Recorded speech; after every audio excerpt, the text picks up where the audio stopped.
Y gracias por acompañarnos un día más a esta rueda de prensa. Antes de comenzar, quiero reiterar el dolor del Gobierno y nuestra solidaridad con las familias de las víctimas de los accidentes ferroviarios de Adamuz y de Rodalies, así como desear la total recuperación de los heridos.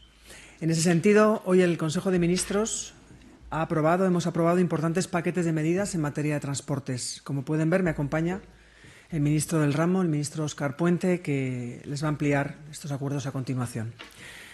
Hemos aprobado en primer lugar el Real Decreto Ley que recoge las ayudas a las víctimas del accidente ferroviario de la pasada semana. Como hemos dicho desde el minuto 1, el Gobierno va a estar al lado de las víctimas en todo momento y durante el tiempo que sea necesario. Las personas afectadas por el accidente ferroviario de Adamuz serán atendidas de manera prioritaria en los canales especialmente deshabilitados por la Seguridad Social, como el teléfono 910 35 35 y el buzón de atención, y en los teléfonos habituales el 91 542 11 76 y el 901 16 65 65. También podrán realizar gestiones sobre prestaciones en la página web. Además, el Ministerio de Política Territorial ha habilitado líneas de atención a las víctimas con la apertura, a partir de mañana, de las oficinas de atención integral en la subdelegación de Gobierno de Huelva y también en Barcelona. También el servicio La Administración cerca de ti, para que, en el caso de que así lo soliciten, sean los profesionales de las delegaciones los que acudan al domicilio particular para ayudarles en la tramitación de las ayudas. En otro orden de cosas, el ministro Puente también ha presentado un informe de situación en relación con estos accidentes ferroviarios, cuyos detalles les expondrá él mismo a continuación. Asimismo, me gustaría continuar con un asunto que tiene que ver con el ámbito de mis competencias como ministra de Inclusión, Seguridad Social y Migraciones. Se trata de la tramitación urgente de un Real Decreto con el que iniciamos un proceso de regularización extraordinaria para miles de personas extranjeras que se encuentran en nuestro país. Llevamos toda la legislatura trabajando para encontrar terrenos comunes que mejoren la vida de la gente. Es lo que hacemos cuando damos oportunidad a la gente de vivir con igualdad de derechos y oportunidades, que es lo que representa este proceso de regularización. Esta es una medida largamente trabajada, dialogada y necesaria para dar respuesta a una realidad que existe en nuestras calles y que tiene un impacto en nuestra convivencia, en el bienestar y también en la economía. De esta manera, retomamos el espíritu de la iniciativa legislativa popular, que fue respaldada por más de 700.000 firmas y tomada en consideración por una amplísima mayoría del Congreso, pero que ha permanecido bloqueada demasiados meses. Este proceso está dirigido a personas extranjeras que llevarán al menos 5 meses en España antes del 31 de diciembre del 2025. Podrán acogerse también los solicitantes de protección internacional que hubieran presentado dicha solicitud antes del 31 de diciembre del 2025. Otro de los requisitos indispensables es carecer de antecedentes penales. Las personas que participen en este proceso y que acrediten los requisitos podrán acceder a una autorización de residencia legal en España con una vigencia inicial de 1 año. Transcurrido ese plazo, las personas podrán incorporarse a las figuras previstas en el propio reglamento de la Ley de Extranjería, lo que permitirá una integración plena y progresiva en el sistema. Se espera que las solicitudes se empiecen a presentar a principios del mes de abril, una vez cumplidos los trámites preceptivos en la tramitación del Real Decreto, y será un procedimiento que estará abierto hasta el 30 de junio del 2026. El mecanismo que se está trabajando en su diseño es sencillo y persigue romper barreras burocráticas del pasado. Les informo que la propia admisión a trámite de la solicitud permitirá al solicitante trabajar de manera provisional desde el primer día en cualquier sector y en cualquier parte de nuestro país. Esto beneficia al trabajador, a la trabajadora que gana derechos, pero también a las empresas que ganan seguridad jurídica. Otro eje clave de esta medida es la protección a las familias. Sabemos que la integración no es individual, es familiar. Por eso el proceso permite regularizar simultáneamente a los hijos y las hijas menores de los solicitantes que estén en España, y en este caso el permiso será de 5 años. En este punto me gustaría recordar que el proceso que se inicia no es una excepción. Si echamos la vista atrás, España tiene una larga trayectoria abordando esta realidad. Desde el año 86 hasta 2005, gobiernos de distintos colores políticos han recurrido a procesos de regularización en el 91, en el 96, 2000, 2001. Cuando la realidad social va por delante de la burocracia, el Estado responsable es el que actúa para ordenarla, no el que mira hacia otro lado. Ponemos así en marcha la primera medida y una de las más relevantes del Plan de Integración y Convivencia Intercultural que verá la luz próximamente. Hoy es un día histórico para nuestro país. Estamos reforzando un modelo migratorio basado en derechos humanos, en integración, en convivencia y compatible con el crecimiento económico y con la cohesión social. En lo referente al resto de acuerdos aprobados por el Consejo de Ministros, a petición del Ministerio de Igualdad, damos continuidad a una medida fundamental en la protección de las mujeres que sufren la violencia machista. Hemos autorizado la contratación del sistema de seguimiento de lo que hasta ahora eran pulseras y pasarán a ser tobilleras de radiofrecuencia. A continuación, como ven que también me acompaña en la mesa la ministra de Igualdad, Ana Redondo, les dará más detalles. También el Consejo de Ministros ha tomado un acuerdo para la determinación de la sede del Consorcio Estatal en Red para el Desarrollo de Medicamentos de Terapias Avanzadas, CERTERA. Es una infraestructura de país al servicio de la salud de la ciudadanía, distribuida territorialmente y cooperativa. Son 43 centros de investigación sanitaria repartidos en 14 comunidades autónomas con una clara, como ven, vocación de cohesión territorial. Tras un proceso objetivo, competitivo y transparente, se va a ubicar la sede principal en Majadahonda y la dirección científica en Barcelona. Quiero recordar que España es líder mundial en terapias avanzadas, participación pública y en inversión pública. Por último, me gustaría destacar la aprobación de un Real Decreto por el que se crea y se regula la Comisión Nacional para la conmemoración del centenario de la generación del 27, con el objetivo de impulsar y coordinar actividades a lo largo de todo el país para celebrar esta conmemoración, ¿no? Y permítanme aquí una pequeña licencia, un humilde homenaje a una generación que no fue simplemente un grupo de poetas brillantes. Representó la culminación de la llamada Edad de Plata de la cultura española. Un movimiento cultural que resultó fundamental para la visibilización de la mujer en nuestra irrupción en la vida pública y artística gracias al papel de las sin sombrero. Artistas como Maruja Mayo, María Zambrano o Rosa Chacel desafiaron las normas sociales de la época, participaron activamente en la renovación cultural de nuestro país y siguen siendo, y muy necesario además, fuente de inspiración para nosotras y para el resto de la sociedad casi 100 años después. Y antes de terminar, me gustaría realizar un pequeño apunte económico de una noticia que hemos conocido esta misma mañana. Según los datos de la encuesta de población activa del Instituto Nacional de Estadística, por primera vez desde hace 18 años, el paro baja del 10% y alcanzamos los 22,5 millones de ocupados. Son datos que indican el buen momento de nuestra economía y que suponen, sin lugar a dudas, un éxito de país. Y ahora sí, sin más, cedo la palabra a la ministra Ana Redondo. Muchísimas gracias, ministra portavoz. Pues evidentemente gestionar y gobernar es dar respuesta y seguir mejorando. Y por eso traemos este contrato de dispositivos telemáticos para el seguimiento de las órdenes de alejamiento de maltratadores por violencias machistas, tanto violencia de género como violencias sexuales.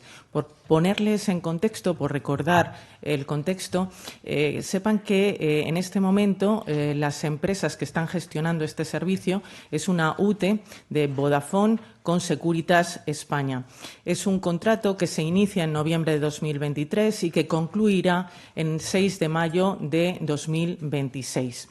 Desde el primer momento de la puesta en servicio de este nuevo mecanismo, de este nuevo servicio, una única empresa hasta 2023 había sido la adjudicataria y, por lo tanto, gestora del servicio, Telefónica.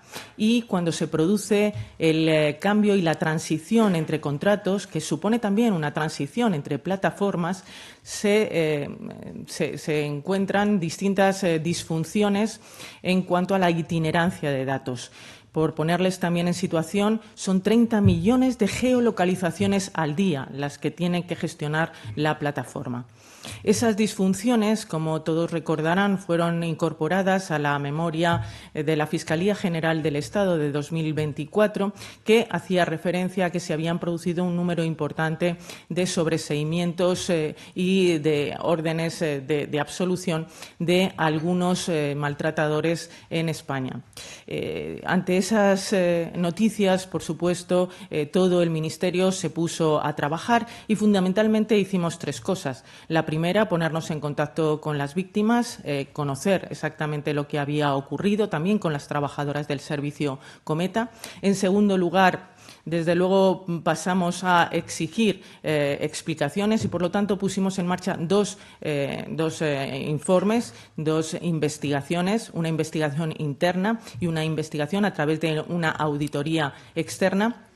Y, en tercer lugar, también exigimos y pedíamos a las distintas instituciones, fundamentalmente el Consejo General del Poder Judicial y la Fiscalía General del Estado, que nos reportaran esas sentencias absolutorias o de sobreseimiento.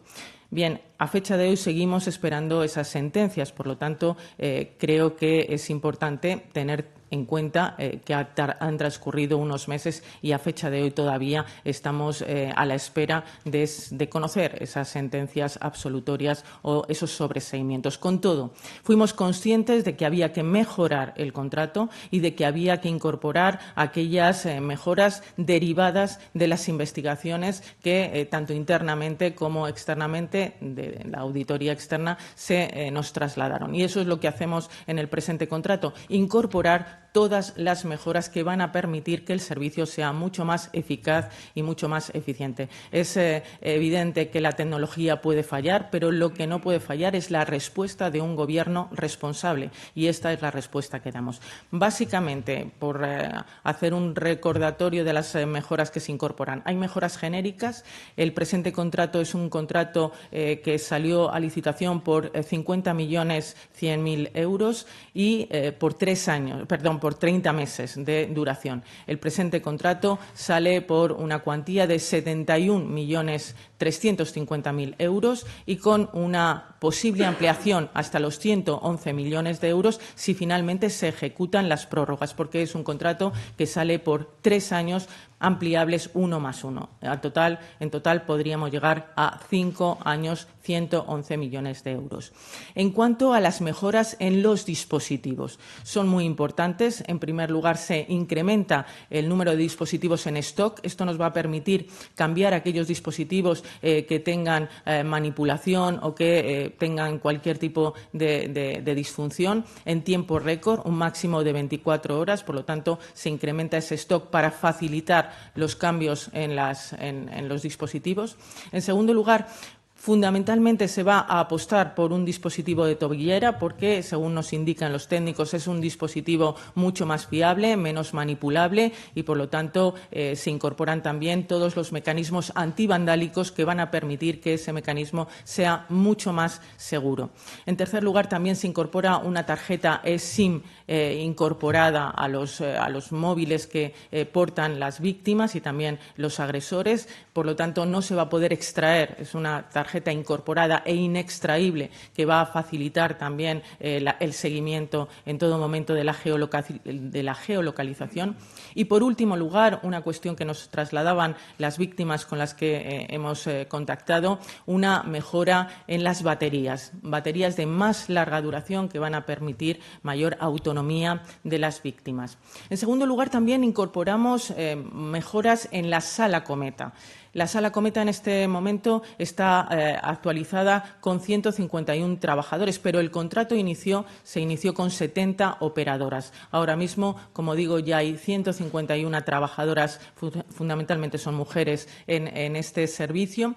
Subrogamos la totalidad de las trabajadoras y también incorporamos coordinadoras tanto de materiales para poder aportar aquellos stocks que se necesiten y coordinación también con otras instituciones que nos ayudan en la protección y que configuran ese sistema de protección a las víctimas. Fundamentalmente estamos hablando de coordinación con Biogen, coordinación con LexNet y también coordinación con las fuerzas y cuerpos de seguridad del Estado.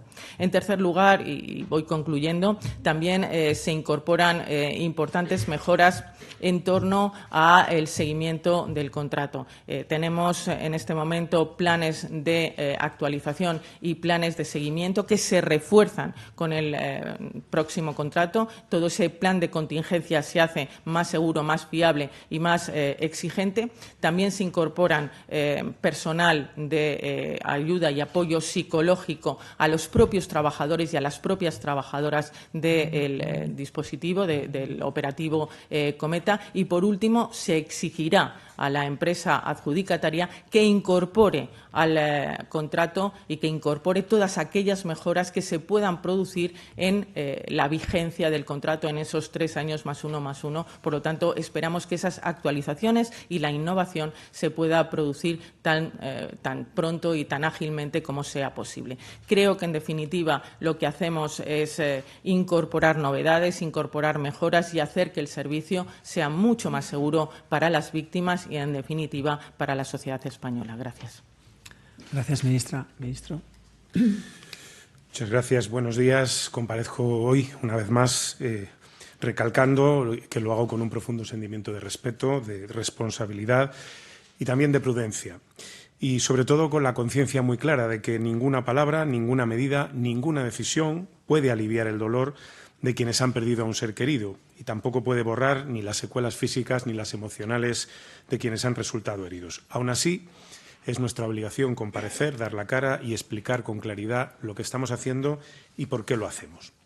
Lo primero, y antes de comenzar, quiero trasladar de nuevo el cariño y el acompañamiento a las víctimas, a sus familias y a las personas afectadas por los graves accidentes ferroviarios ocurridos la semana pasada. España ha vivido en un intervalo de apenas 3 días 2 tragedias ferroviarias de una magnitud excepcional. El 18 de enero de 2026, como saben, a las 19:43 horas, tuvo lugar el gravísimo accidente de Adamuz, en la provincia de Córdoba, en una línea de alta velocidad. En él se vieron implicados 2 trenes, el Albia 2384 y el Lirio 6189, con 527 pasajeros a bordo. Como consecuencia de este siniestro, 45 personas perdieron la vida y 123 resultaron heridas, algunas de ellas con lesiones de enorme gravedad. Tan solo 2 días después, el 20 de enero, se produjo un segundo accidente en la red de Rodalies, en la línea R4, entre Lleida y Sant Sadurní d'Anoia. En este caso, una persona falleció y 41 resultaron heridas, además de una importante afectación al servicio y a la vida cotidiana de miles de ciudadanos que utilizan el ferrocarril cada día. En conjunto, entre ambos accidentes, 210 víctimas directas, 46 personas fallecidas, 164 personas heridas. Pero ninguna cifra explica por sí solo lo ocurrido. Detrás de cada número hay un nombre, hay una historia, una familia que esperaba o una vida que ya no será la misma. Y es desde ese profundo respeto desde donde quiero construir la respuesta institucional de mi ministerio y, por supuesto, la de todo el Gobierno. Desde el primer momento se activaron todos los mecanismos de respuesta y de emergencia disponibles, profesionales sanitarios, equipos de rescate, fuerzas y cuerpos de seguridad, personal ferroviario, servicios de protección civil y técnicos actuaron con rapidez, profesionalidad y entrega. Pero la responsabilidad de las instituciones no termina en el lugar del accidente, comienza, de hecho, después. Hubo 2 puntos que recalqué en aquella primera comparecencia el pasado miércoles, nada más volver de Córdoba. El primero era que no nos vamos a olvidar de las víctimas ni de sus familiares. Por eso comparezco hoy para presentar el Real Decreto Ley de medidas urgentes de apoyo a las víctimas de los accidentes ferroviarios de Adamuz y de Lleida que acabamos de aprobar en Consejo de Ministros. Una norma que nace del aprendizaje, sin duda, de algunas experiencias pasadas y también de una convicción muy clara. Ante una tragedia de esta magnitud, el Estado no puede limitarse a los tiempos ordinarios. Debe estar presente, debe anticiparse y debe actuar con humanidad. Nuestro ordenamiento jurídico reconoce, desde hace años, el derecho de las víctimas de accidentes ferroviarios y de sus familiares a una asistencia integral.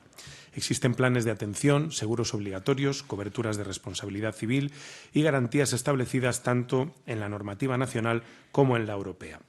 Todo ello es imprescindible y todo ello seguirá aplicándose con el máximo rigor.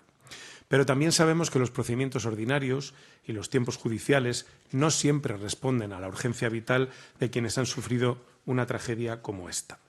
Las víctimas no pueden esperar, como ha sucedido en accidentes pasados, años para recibir apoyo económico que les permita afrontar gastos médicos, tratamientos psicológicos, desplazamientos, cuidados continuados o simple y llanamente la reorganización completa de su propia vida cotidiana. La incertidumbre económica no puede añadirse al dolor emocional.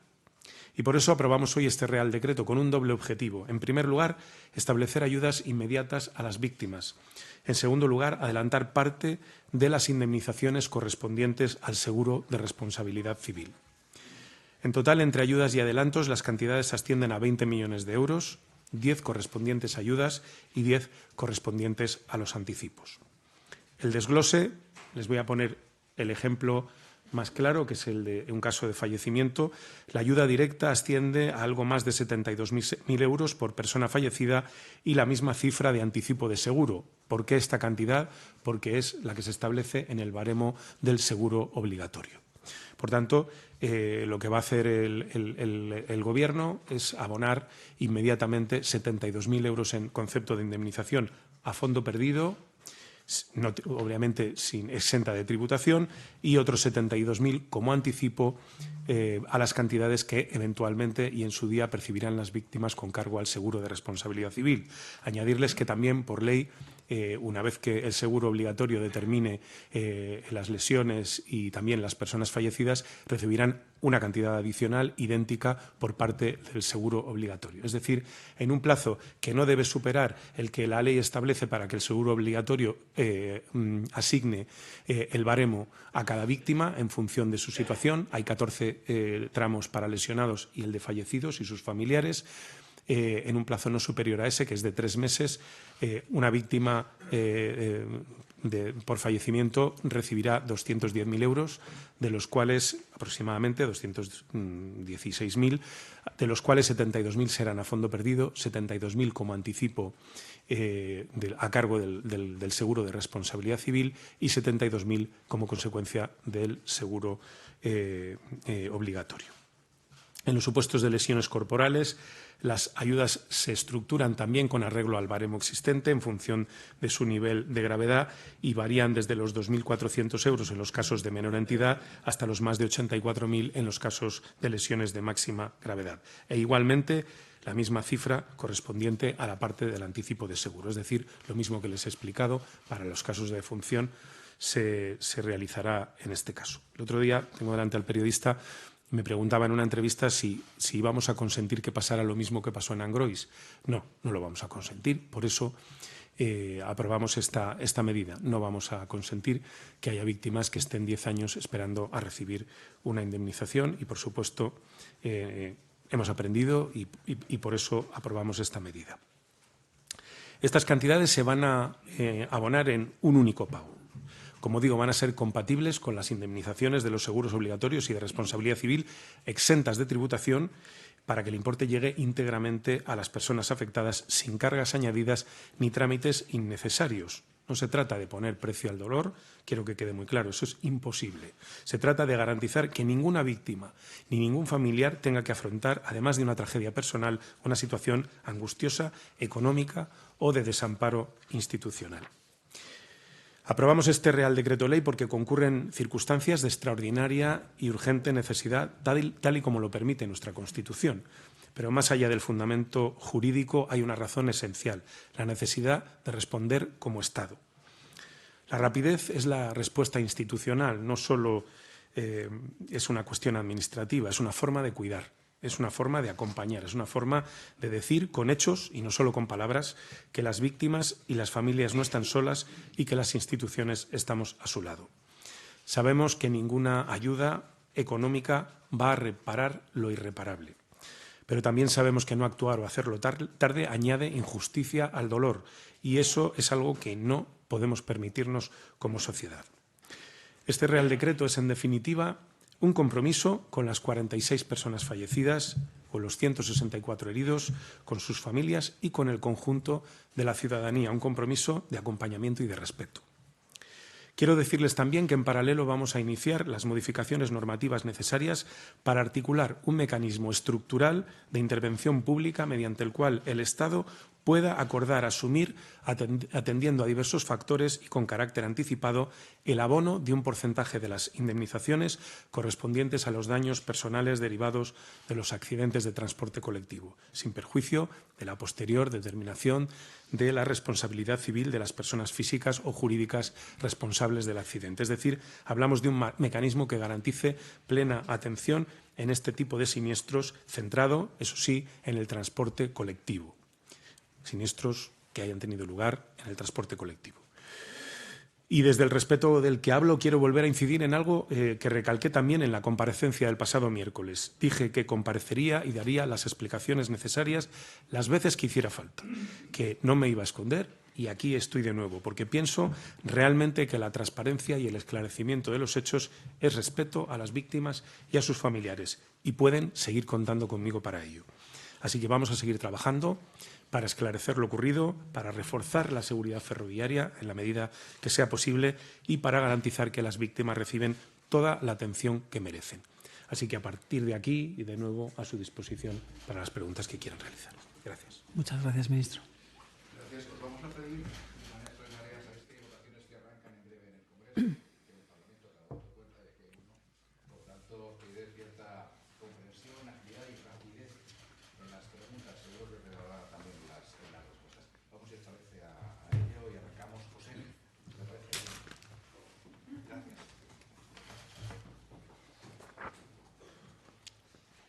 Gracias. Buenas tardes para el ministro. Si tras los ceses que ha habido en Renfe y Adif por la situación en Rodalíes, es esperable o baraja algún cese también por el accidente de Adamuz, y cómo afronta la comparecencia del próximo jueves en el Senado, con el Partido Popular insistiendo en pedir su dimisión y considerando que no fue un accidente, sino que fue una negligencia del Gobierno. Y para la portavoz, después del acuerdo con Podemos y el Gobierno da por hecho el apoyo de este partido a la delegación de competencias en materia de migración a Cataluña, tal y como está pidiendo Junts, Podemos ya se ha abierto a ello. Y, por otro lado, a la espera de lo que ocurra hoy en el Congreso, si el Gobierno puede garantizar que los pensionistas no verán mermadas sus prestaciones en el mes de febrero, si finalmente no se apoya hoy el Real Decreto. Gracias. Sí, en primer lugar, me gustaría desvincular completamente los dos ceses, tanto en Adif como en Renfe, que se han producido en el ámbito de Rodalíes con el accidente de Adamuz. Ya he visto algunas interpretaciones maliciosas, una más, como siempre, en las que se decía que en el caso de Rodalíes había habido solo un fallecido y, sin embargo, ya había la asunción de dos responsabilidades en forma de ceses, y que en el caso de Adamuz con 45 no se había asumido ninguna. Lo primero que quiero dejar claro es que los ceses en Rodalíes no tienen ninguna relación con el accidente que ha costado una vida en el martes pasado, entre otras cosas porque, como saben ustedes, el accidente se produce como consecuencia del derrumbamiento de un muro producido por el peso de un talud como consecuencia de las lluvias, que ni siquiera pertenece a la red ferroviaria. Es decir, ni es de Adif ni es de Renfe. Ninguna responsabilidad hay en Adif y en Renfe en relación con esa muerte y, por tanto, nada tienen que ver esos ceses con el accidente mortal de Rodalíes. Las razones de los ceses las ha proporcionado el secretario de Estado, está en Cataluña y a ellas me remito, pero nada tienen que ver. Las responsabilidades en el caso de Adamuz se establecerán cuando tengamos ya suficientes elementos de juicio en la mano como para atribuirlas, cosa que en este momento no sucede. En cuanto a la comparecencia en el Senado, la afronto con normalidad democrática. Es lógico que se comparezca en el Parlamento a dar explicaciones. Es verdad que no ha sido así en tiempos pretéritos. Se hacen ahora muchas comparaciones de esta tragedia con la Dana, que poco tiene que ver, aunque a mí, si se quiere entrar en ellas, no tengo ningún inconveniente. Pero tuvimos un accidente muy grave en Angrois. El presidente del Gobierno no compareció, ni en el Congreso ni en el Senado, nunca. Y la ministra de entonces, Ana Pastor, compareció solo en la Comisión de Transportes del Parlamento. No compareció en el Pleno. Yo lo voy a hacer el jueves en el Senado. Por tanto, de momento, lo primero que hay sobre la mesa es una diferencia evidente de cómo respondemos unos, cómo actúan otros. No sé por qué, cuál es la diferencia para que en aquel momento se considerara que no era necesaria dar una explicación en pleno, ni en el Congreso ni en el Senado, y hoy el mismo grupo que consideraba que no era necesario considera imprescindible que esas explicaciones se den. En todo caso, yo estoy a disposición del Parlamento, compareceré, no digo con sumo gusto, porque desde luego la circunstancia no es precisamente plato de gusto de nadie, pero lo haré y daré todas las explicaciones que estén a mi alcance, como he hecho desde el minuto 1 de esta situación. Que el Partido Popular pida mi dimisión, permítame que le diga que no me representa ningún tipo de sorpresa. Es decir, creo que han tardado bastante en hacerlo para lo que son los parámetros habituales con los que se comportan generalmente. Tengo la conciencia muy tranquila de que hago mi trabajo lo mejor que puedo. Estoy al frente de mi ministerio en el puente de mando, no en ningún reservado, dando la cara. Y, por tanto, lo que el Partido Popular pida o deje de pedir no es lo que a mí me mueve y lo que me motiva. Yo actúo con arreglo a mi conciencia, a mi obligación, a mi sentido del deber y ya está. Y tomaré las decisiones que tenga que tomar con arreglo a esos parámetros, no a los del Partido Popular. Gracias. Bien, me pregunta por cuestiones distintas. Lo que hemos dicho más de una vez y lo repito, somos el gobierno del diálogo, el gobierno del acuerdo y además acuerdos que cumplimos, se alcanzan con total transparencia y acuerdos que mejoran la vida de la gente. Son cuestiones distintas y vamos partido a partido, pero siempre encontrando espacios de confianza, espacios de acuerdo para mejorar la vida de la gente, como el que hemos traído hoy a este Consejo de Ministros. En relación a la segunda cuestión, yo pido responsabilidad a los grupos políticos. No se puede ir a votar esta tarde pensando en que el Gobierno solucionará la irresponsabilidad de una votación cuando hablamos de más de 10 millones de pensionistas que están en vilo y que, igual que han visto revalorizada su pensión en el mes de enero, quieren verla en el mes de febrero. Y la responsabilidad es ya. Y por eso apelo a ese ejercicio de responsabilidad de los grupos políticos.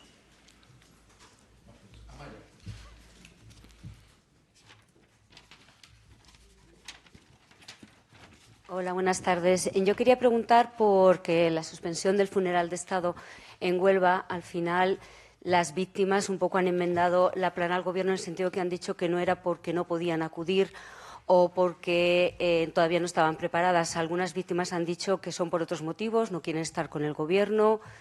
También consideran una humillación que Pedro Sánchez, que va a comparecer el 11 de febrero, lo haga con otros temas también.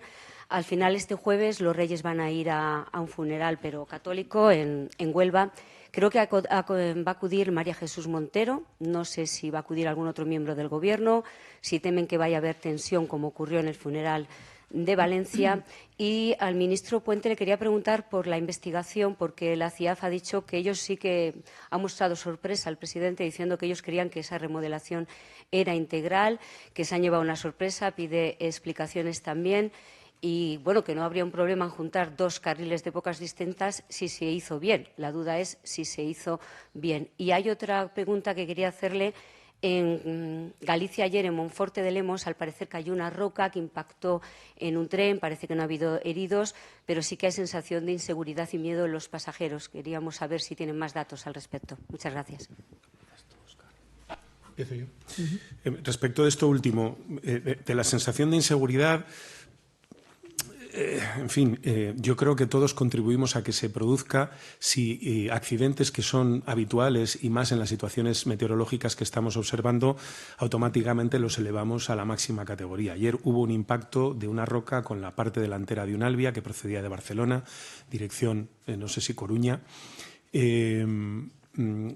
Es más, el maquinista en un momento determinado llegó a su destino, creía que había impactado con un jabalí y no tenía claro. Parece que hemos aclarado que era un desprendimiento de roca en una situación de máxima alerta meteorológica en la que los trenes que discurren por tramos pues escarpados, que tienen taludes, etcétera, pueden sufrir en condiciones extremas este tipo de situaciones, ¿no?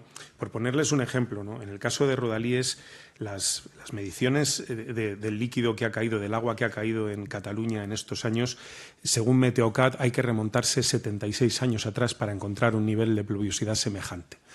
En trazados como, por ejemplo, el asturiano, el cántabro o el gallego o el mismo de rodalíes, en los que la naturaleza está en el propio entorno del diseño de la vía, que en circunstancias de estas características se produzca una caída de una roca a la vía o que se produzca algún desprendimiento, es algo lamentablemente casi inevitable, ¿no?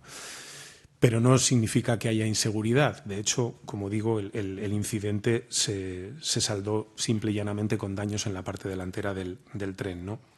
En cuanto a las manifestaciones del presidente de la CIAF, mire, yo no voy a entrar en ningún debate con el presidente de la CIAF. Creo que uno de los problemas que puede presentar el que el presidente de la organización que está investigando el accidente haga manifestaciones públicas es que nos obligue a entrar en un debate público sobre cuestiones en las que no deberíamos estar, ¿no? Porque no es así la situación, ¿no? No es así, no debe ser así. En cualquier caso, sobre la renovación integral de la línea Madrid-Sevilla, no es que lo diga yo, es que lo dice el portal de contratación del propio Adif. Vayan ustedes al portal, revisen ustedes la obra, verán ustedes cómo se denomina y todos los procesos de contratación que se han realizado al amparo de ese marco de rehabilitación o de renovación integral de la línea.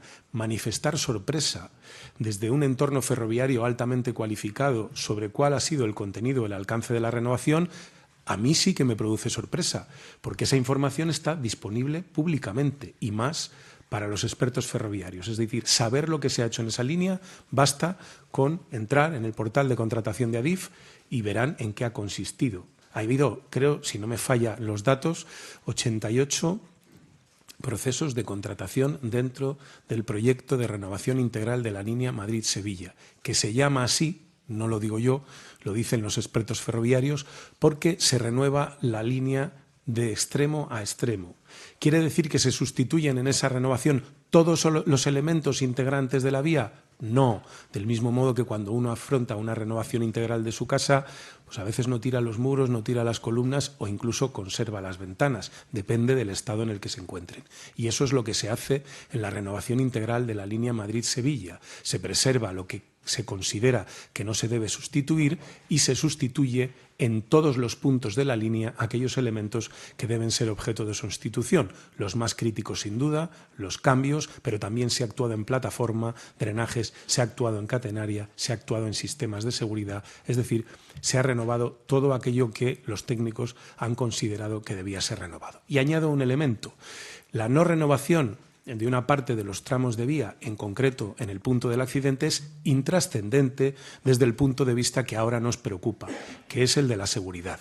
Ninguna incidencia ha tenido en la causación del accidente y, por tanto, cualquier disquisición sobre la renovación o no de algunos tramos de carril es irrelevante para el accidente que nos ocupa, como por cierto el propio presidente de la CIAF ha expresado. No hay nada extraño en soldar carriles de distintas épocas. Fíjense, si fuera extraño, pues no sería todos los días en todas las redes ferroviarias, al menos que yo sepa, de Europa. Si hay que sustituir un cambio, si hay que sustituir un tramo de carril que se ha averiado, se corta o se quita ese carril y se sustituye por uno nuevo y se suelda a los preexistentes que son de distintas épocas. Por tanto, no hay nada que en este momento nos impida hablar de seguridad por el hecho de que haya tramos de vía que son los originales de la implantación de la línea. Y una reflexión general en cuanto a la terminología, porque entenderán ustedes que yo estoy tratando de hacer un esfuerzo explicativo en una materia que no es propiamente la mía. No soy ingeniero y entro en muchos detalles técnicos a partir de los conocimientos que me transmiten las personas que sí tienen esos conocimientos en mi ministerio, que son muchas y muy cualificadas. Lo que no se puede es pedir intervenciones y explicaciones inmediatas de un ministro, intervenciones continuas, absoluta transparencia y que al mismo tiempo incluso no se puedan cometer errores en la terminología, en los datos, en las fechas. Y que se conviertan esa falta de precisión absoluta en la terminología o en la traducción de la terminología técnica a lo que la ciudadanía puede entender de manera coloquial, se convierta eso en una especie de falta inexcusable o se convierta eso en una especie de intento de ocultación. Ya lo último que me quedaba por oír es que dar muchos datos pues es lo contrario de lo que de lo que yo creo que exige una situación como esta. Yo creo que justo lo contrario. Los datos son importantes. Porque si en 16 entrevistas, 4 ruedas de prensa con esta que he dado, lo que se me puede reprochar, y hago un recopilatorio, es que he empleado el término extraño para definir el accidente. Yo no tengo culpa de las interpretaciones malintencionadas que alguien quiera hacer, pero extraño es. De hecho, hoy leía un informe de la CIAF del año 2016 en las que no se relataba en la historia ferroviaria española una rotura de carril que hubiera causado víctimas mortales. El informe está a su disposición. Por tanto, extraño es en recta por la parte trasera. Nunca empleé el término con la intención de inducir que había habido sabotaje, como algunos pensaron. Nunca empleé ese término. Lo segundo, si es renovación completa o integral y no se han sustituido algunos elementos de la vía, me remito al argumento que acabo de aportar. Es una renovación integral con arreglo al propio contrato y a los propios contratos y al portal de contratación de Adif y a la propia definición ferroviaria que hacen de una renovación integral los técnicos. Y en segundo lugar, en cuanto a un error que tuve en una fecha relativa a una auscultación, yo dije en noviembre y era en septiembre, para evitar los errores en ese tipo de cosas, se repartió en la rueda de prensa un folleto con 12 hojas en las que venían fecha por fecha las auscultaciones. Puedo cometer un error, de hecho voy a cometer errores, pero, insisto, compatibilizar la transparencia absoluta con la perfección absoluta a la hora de comunicar es imposible. Si cometo algún error, les aseguro que no es de mala fe. No tengo el más mínimo interés en que aquí no se sepa la verdad. Todo lo contrario. Todo lo contrario, se lo debemos a las víctimas. Y no solo lo voy a demostrar con palabras, les aseguro que vamos a demostrar con hechos en el día a día y en el tiempo que quede por venir, que la mayor garantía que tienen las víctimas para que se sepa la verdad es este Gobierno y en particular este ministro. Así que les quede a ustedes claro, nada que ocultar, nada que temer y, por supuesto, toda la verdad por delante. Si en algún momento cometo algún error, pediré disculpas, pero sean conscientes del esfuerzo comunicativo que estamos haciendo en una materia que cada vez se complica más.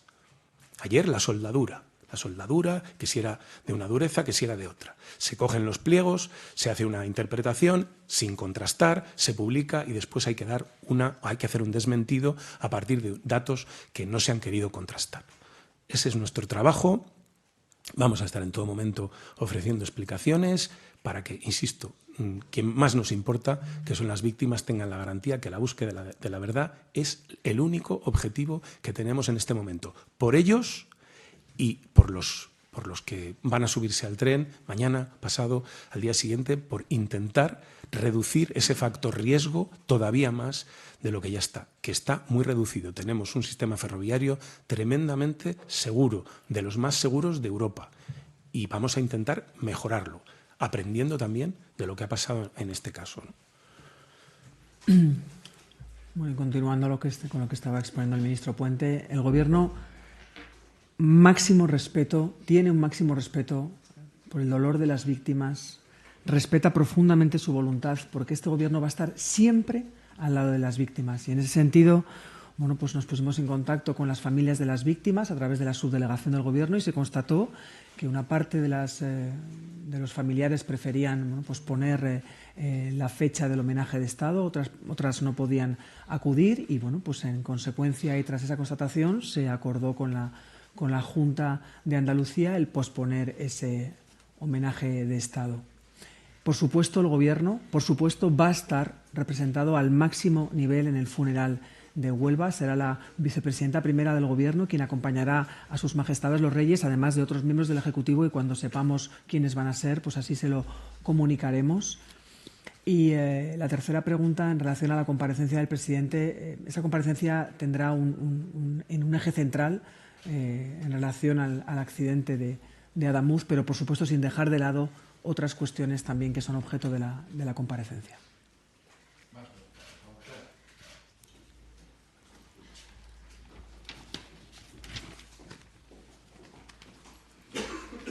Hola, buenas tardes. Quería preguntarle al ministro de Transportes por otro proyecto que existe de renovación de otra línea, que es la Madrid-Barcelona. estaba previsto que empezase este año. No sé si hay alguna novedad, si tienen plazos y en este caso si va a estar un poco más acotado, bien definido, qué tipo de intervención se va a hacer, si se va a renovar todos los elementos o como en el caso de la Madrid-Sevilla, pues solo los que se considere que están en mal estado. Y quería preguntarle también, en relación a una pregunta que hacía una compañera sobre el temor o la aprensión, cuanto menos, que después de esas semanas asisten los pasajeros a montarse en un tren. No sé si admite que eso es así, por lo menos, se cuenten cómo se cuentan las cosas. Y le preguntaba porque no sé si en este contexto pues mantiene la idea de hacer circular los AVEs Madrid-Barcelona 350 kilómetros, si es el momento, digamos, para mantener este proyecto o dado el estado de ánimo general, no. Y quería preguntarle a la ministra portavoz y ministra de Seguridad Social sobre el decreto ómnibus. No me queda claro, usted espera que se apoye, pero si no, quería saber si el Gobierno se plantea trocearlo, por lo menos para que se apruebe la subida de pensiones para este año. Gracias. Sí, efectivamente viene una partida de compra de traviesas para la renovación de la Madrid-Barcelona, empezando por el tramo Madrid-Calatayud. Ha dicho usted, estaba prevista para 2026. Efectivamente, así lo anunciamos hace 3 meses aproximadamente, no recuerdo exactamente la fecha, en aquella comparecencia pública en la que anunciamos que la línea se transformaría, no se transformaría, ahora explicaré, llegaría a los 350 km por hora de velocidad máxima. Realmente lo que hemos hecho ha sido anticipar en un año la renovación integral que estaba prevista realizar a partir de 2027.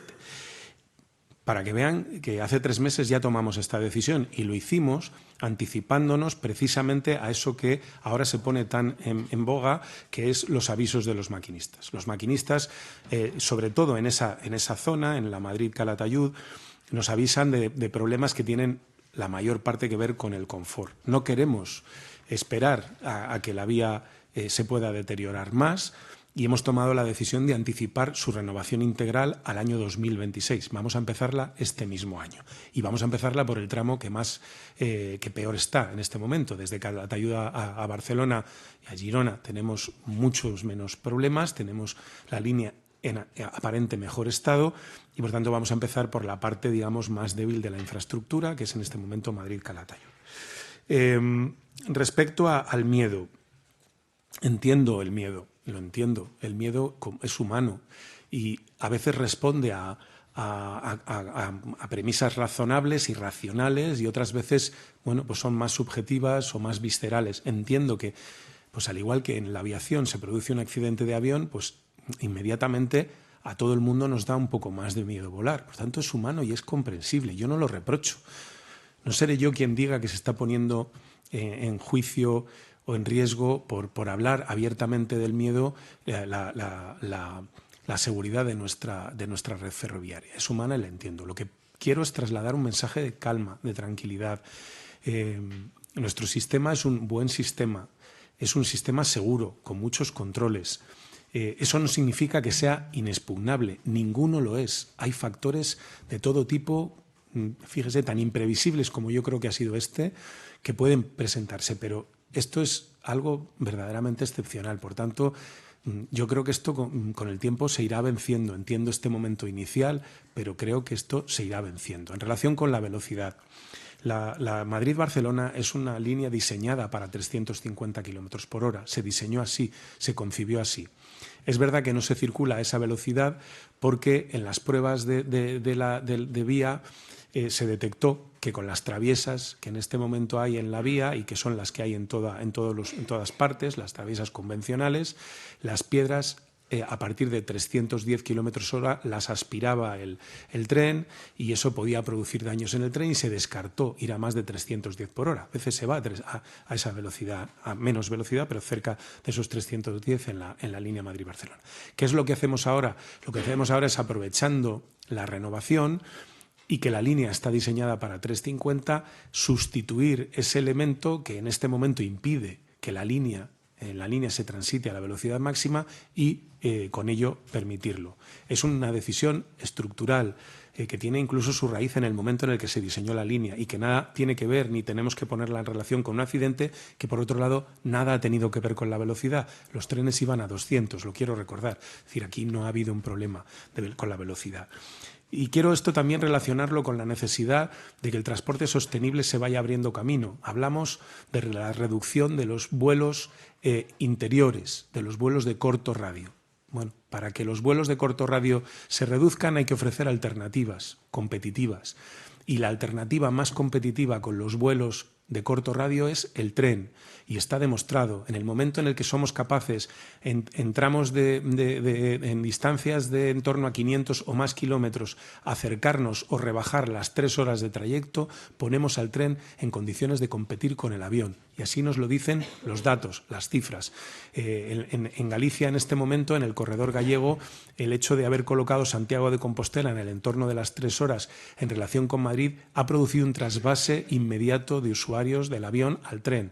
Así es como se cambia el transporte y así es como se da más masa crítica al transporte sostenible. Por tanto, la velocidad no es un capricho, es tiempo, técnicamente se puede y, por tanto, lo que tenemos que hacer es, con ese tiempo, competir con el avión, generar transportes que no produzcan emisiones, que sean seguros, por supuesto, y que sean también eficientes a la hora de comunicar unos territorios con otros. Por eso la velocidad no es un capricho, ni está conectada con la coyuntura, es una decisión estructural de país que quiere seguir avanzando hacia un ferrocarril cada vez más moderno, cada vez más mejor dotado y, por supuesto, cada vez más seguro, ¿no? Pero, insisto, son parámetros, seguridad y, en este caso, velocidad, que no han tenido ninguna relación en la causación del accidente.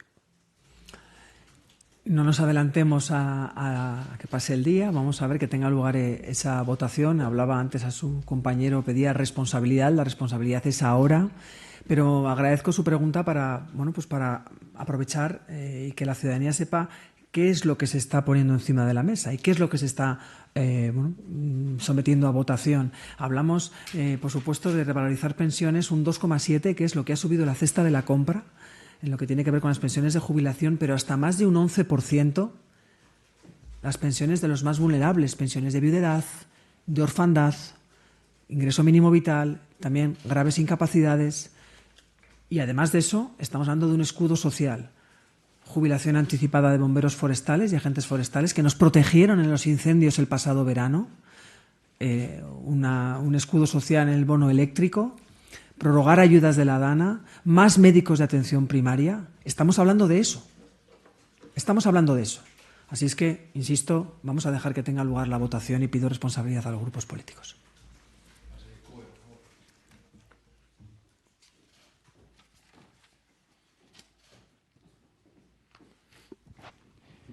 Sí, sobre inmigración, algunos detalles.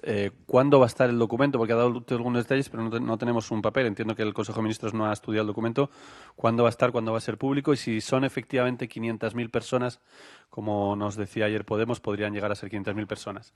Y desde el punto de vista más político y de fondo, ¿qué explica para usted que en casi todos los países europeos, en Estados Unidos, en varios países de América, se está cerrando a la inmigración, todos los gobiernos, incluso gobiernos progresistas o socialdemócratas como el inglés están retrocediendo en temas de inmigración y en España va en camino contrario y hace una regularización extraordinaria? ¿Qué explica, aparte del gobierno progresista, qué explica si creen que la sociedad española está en un ambiente diferente para apoyar esto? Parece que no tendría apoyo en el Congreso por Junts, pero ustedes siguen adelante. ¿Cree que la sociedad lo va a recibir de esa manera? Y luego el tema de la transferencia de inmigración a la Generalitat, que no ha contestado, si cree que con este acuerdo con podemos estar más cerca de recuperar esa transferencia a la Generalitat, que era importante para Junts y, por tanto, para la estabilidad de la mayoría. Y si al ministro Puente, usted dice ya no podemos atribuir responsabilidades, pero efectivamente el jefe de la investigación está ya atribuyendo de alguna manera, está apuntando directamente a la soldadura.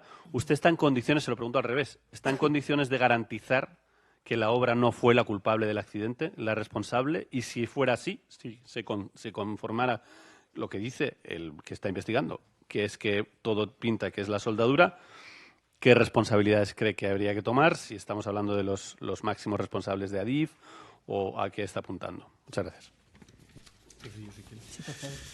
Es que, claro, es entrar ahora en hipótesis o tesis que se han planteado verbalmente en una entrevista sin un informe de laboratorio. No puedo, pero es que, claro, imagínese que ahora yo digo, pues si pasa esto, haría esto y que sea al final otra cosa, ¿no? Vamos a ver qué es lo que ha pasado en la soldadura, qué es lo que se ha hecho. Hasta ahora tenemos, y lo he explicado con total transparencia, el proceso de realización de las soldaduras.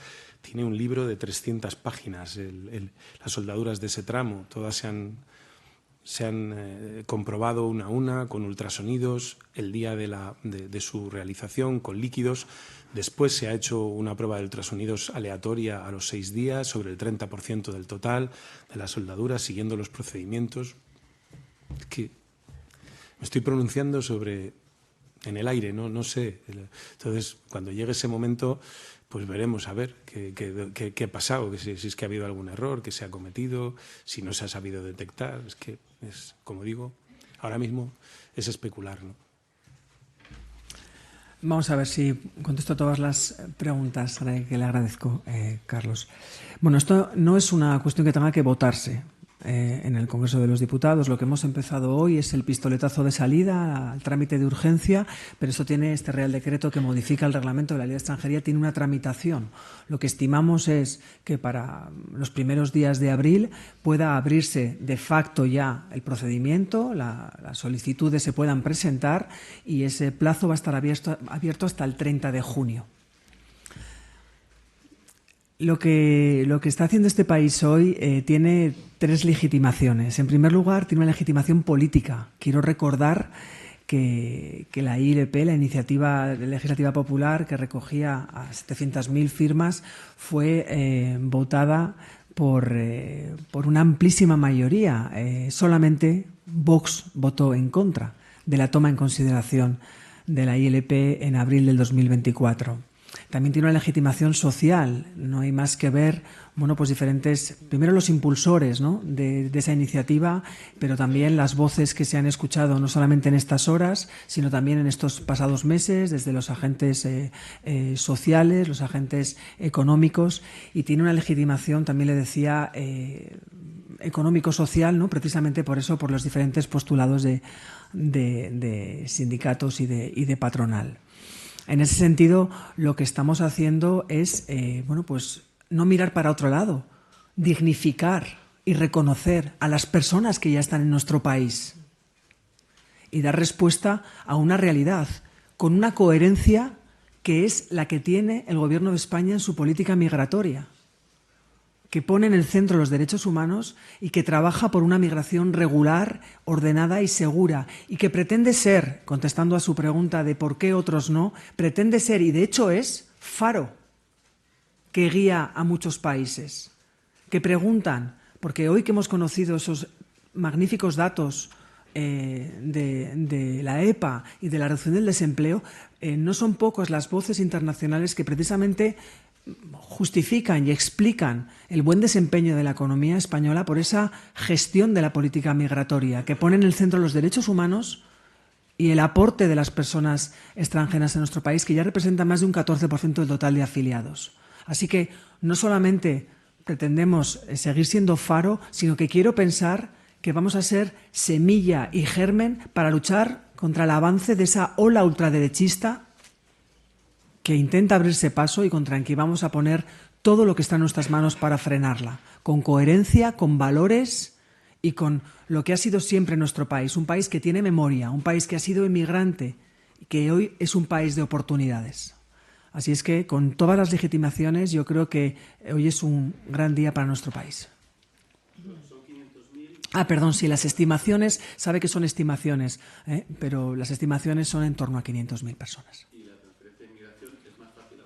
Bueno, lo he contestado antes a su compañera y si no, pues ahondo un poco más en la respuesta. Como sabe, este Gobierno cumple sus acuerdos y además los acuerdos son positivos siempre. En relación a la delegación de competencias suponía y supone que una comunidad autónoma como administración más cercana, tenga esa responsabilidad frente a otras que están haciendo una auténtica insumisión en sus competencias, en lo que tiene que ver, por ejemplo, con los menores no acompañados. Bueno, pues son acuerdos que lo que hacen es avanzar para que esa política migratoria, que es integral, bueno, pues tenga un papel en el marco constitucional una comunidad autónoma. Insisto, el Gobierno cumple sus acuerdos.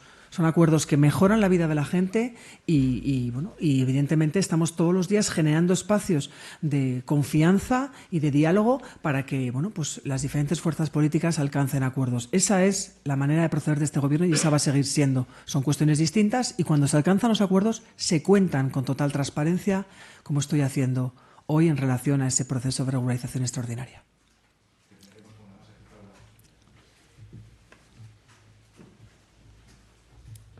¿Qué tal? Buenos días a todos. Primero a la ministra portavoz preguntarle 2 detalles más de la regularización. ¿Dónde se tendrá que hacer este trámite? ¿Lo van a canalizar las delegaciones del Gobierno o serán dependencias policiales? Y lo pregunto porque los sindicatos de la policía están ya alertando de un posible colapso. ¿Quién va a centralizar esta gestión? ¿Y qué pasa con las personas que actualmente tienen solicitudes en curso y que están pendientes de resolver? ¿Tendrán que tramitar y empezar de cero todo el proceso o irán por otra vía? Sobre el tema de Junts y de la delegación de competencias, preguntarles si creen que en los próximos meses, si por poner una ficha, si antes de verano podremos ver esta votación en el Congreso y que esta vez sí salga adelante. Y al ministro de Transportes sobre la crisis en Rodalías en Cataluña, preguntarle, ¿cuándo calcula usted que se podrá retomar la circulación con total normalidad? Si nos puede dar una fecha exacta para que esto pase. Si con las dimisiones de ayer o los ceses de ayer en Adif y Renfe dan por zanjada la crisis y si hacen algún tipo de autocrítica desde el Ministerio, desde Adif o desde Renfe por cómo se ha hecho esta gestión y sobre todo la información que se dio a los viajeros en estos últimos días. Y ya por último, la línea Madrid-Barcelona sigue acumulando reducción de velocidad en algunos puntos. También, ¿cuándo cree que va a recuperar la normalidad total y qué tramos mantienen ahora mismo esta reducción de velocidad? Muchas gracias. No sé, en este momento no sé el número de tramos que tienen una limitación temporal de velocidad. He explicado a lo largo de la semana pasada las razones por las que esto se estaba produciendo. Yo espero que vayamos paulatinamente a la normalidad en esa línea. En todo caso, el anuncio de hoy es importante. El tramo más conflictivo, que es el Madrid-Calatayud, hemos anticipado su renovación y, por tanto, este año empezaremos con las obras y tendremos una línea renovada al menos en esos 174 kilómetros o 150 kilómetros, no sé ahora mismo, de línea, ¿no? ¿Hay fecha para la recuperación de la normalidad de Rodalíes? Yo espero que muy pronto. Tenemos, yo creo ahora mismo, garantizado algo más del 80% del servicio, 80 y tantos, con las líneas que hay en funcionamiento. Teníamos pendientes la actuación en algunos puntos críticos por parte del gestor de la infraestructura y tan pronto se hayan acometido esas actuaciones que se están haciendo por la vía de emergencia, pondremos en marcha el 100% de la infraestructura. Por tanto, espero que pronto, espero que a lo largo de esta semana, aunque hemos desplazado al territorio tanto al presidente de Adif como al presidente de Renfe como al secretario de Estado. Ellos están mucho más cerca y en mejores condiciones que yo, aunque me informan de manera constante para responder a esa pregunta, ¿no? En cuanto a si con esos ceses habrá suficiente, no me planteo en este momento que haya más, ¿no? Y si hay autocrítica, toda. Esta ha sido una semana muy difícil. La parte que nos corresponde a nosotros, porque no todo es nuestro, ¿no? Ha habido una semana durísima en materia climatológica y muchos incidentes relacionados con eso, pero es verdad que coordinación ha fallado, que la comunicación ha fallado, hemos comunicado cosas contradictorias a la opinión pública, ponemos el servicio en marcha, no se ponía, no lo ponemos, de repente se ponía, todo eso ha habido que corregirlo, hay que corregirlo y en parte los ceses van en esa dirección. Como saben, hay un nuevo titular de la gestión, que es la Generalitat de Cataluña, y necesitamos engrasar al máximo la coordinación para que las situaciones como la que hemos vivido la semana pasada no se produzcan, ¿no? Y entonces, bueno, pues en esa dirección la autocrítica toda, la responsabilidad toda y vamos a ver si en poco tiempo vamos ajustando este nuevo escenario y somos capaces de darle a la ciudadanía de Cataluña un servicio de Rodalies que esté a la altura. Creo que en estos días se iba a hacer un balance de inversiones y cuál es el mapa en este momento de intervenciones. El otro día me lo pasaban y la verdad que es impresionante lo que se está haciendo en Rodalies. Hay una cantidad de obra tremenda en prácticamente todas las líneas. Y eso también tiene que ver con las incidencias y creo que es bueno que lo expliquemos. Entonces, no todo tiene que ser, no se ha invertido, porque no es la realidad actual. La realidad actual es que se está invirtiendo, que se está poniendo muchos recursos y creo que en estos días haremos un balance y una explicación muy detallada de todos los puntos en los que estamos interviniendo, en los que estamos proyectando intervenir, para que la ciudadanía también reciba una tranquilidad de que no estamos cruzados de brazos, de que sí, el atraso es secular y viene de lejos, pero que en este momento estamos, creo, poniendo todo de nuestra parte para corregirlo, ¿no? Bueno, hoy se inicia el procedimiento, estará hasta el próximo 9 de febrero en audiencia pública y, como saben, la idea es que se puedan empezar a pedir las solicitudes los primeros días del mes de abril hasta el 30 de junio. En ese sentido, quiero lanzar un mensaje de tranquilidad porque este procedimiento tiene un plan operativo específico donde, bueno, pues desde luego se van a habilitar los espacios para que el objetivo es que sea un éxito en tramitación. En ese sentido, bueno, pues se van a habilitar espacios. Le puedo dar algunos datos ya más, ¿no? Como subdelegaciones de gobierno, oficinas de la seguridad social, entre otros, ¿no? Y también la vía telemática. Nos hemos puesto plazos a nosotros mismos. El objetivo es que sea un procedimiento eficaz, ágil. Por ejemplo, ¿no? Desde que se solicite hasta la admisión a trámite solo pueden transcurrir 15 días hábiles. Es importante porque en el momento en el que se produzca la admisión a trámite, el solicitante va a poder trabajar en cualquier lugar de España y en cualquier sector, y el plazo de resolución no irá más allá de los 3 meses. Insisto, tenemos todas estas semanas por delante para preparar la maquinaria, el engranaje, pues para que el procedimiento sea un éxito y también, bueno, por supuesto, contestar y analizar los pormenores y todas las dudas que puedan tener los colectivos. Además, también contamos en este caso con las entidades sociales. Como le decía, el Gobierno trabaja para cumplir sus acuerdos y los acuerdos se cumplen, bueno, pues en este caso cuando se materializan del todo, como hoy con este pistoletazo de salida a la regularización extraordinaria. Esa es la manera de proceder y cuando se alcanzan los acuerdos se cuentan con total transparencia. Pero ese es el día a día del Gobierno. Muy bien, gracias. Gracias.